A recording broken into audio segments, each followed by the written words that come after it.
In my mind, Shakespeare has some of the most beautiful language when it comes to depicting love, grief, excitement, confusion, and whether this is your first time hearing Shakespeare or your 100th time hearing Shakespeare, I urge you to not only listen to the line itself, but what's underneath the line. And what you'll find is that it's all very human.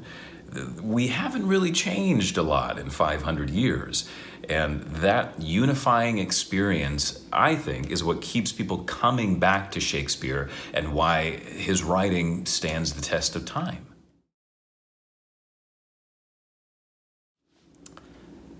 That is a really good question.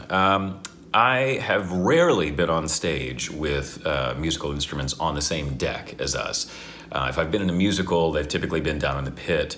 I think maybe one production of Elektra in San Francisco that we had a cellist on stage scoring the play as we were on stage playing it. And it was incredibly powerful and incredibly moving. But I have had the experience during, whether it be a Shakespeare play or a contemporary play, where the sound designer has crafted something really gorgeous that goes right along with the action of what's going on in the story. And when you get the right piece of music and the right scene, it allows everybody in the room, audience and the performers on stage, to sink deeper into the world of the play. Now, you don't get that very often, but when you do, it's a gift to experience. So, I can only imagine what it's going to be like having the symphony on stage right there with us, and I suspect that I'm going to get really spoiled and I'm going to want a full symphony anytime I see Shakespeare or perform Shakespeare. In my graduate training, I was once told that when you really sink your teeth into a character or a play, that it changes you in some way. And I fully believe that, and I've never found that to be more true than when I'm working on a Shakespeare. The short answer is every single Shakespeare is challenging, but for their own unique reasons, and to weigh one play's challenges with another can be a really tricky thing to do. But the way that I find a pathway into the characters, that I initially try to split them up into two different parts, the mind and the heart.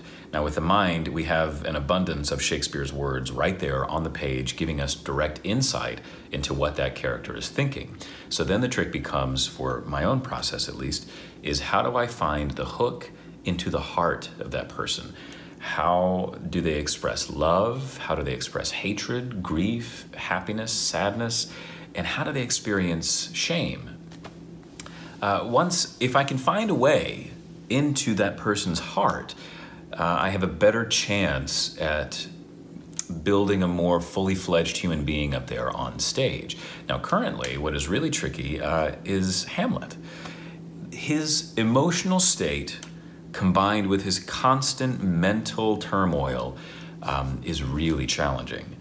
However, every single time I sit down with these words, I find them infinitely rewarding, because I'll learn something new, or I'll catch something new, or I'll hear it a little differently this time than I did the last time. And the process never really seems quite done. So while that is a challenge, it's also a gift at the same time.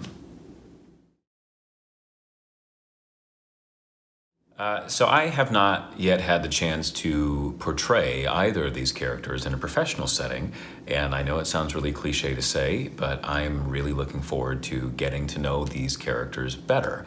And I believe that the magnitude of Shakespeare's words can only be matched by the magnitude of a symphony. And I think you're in for a night of entertainment that you'll be hard-pressed to find anywhere else.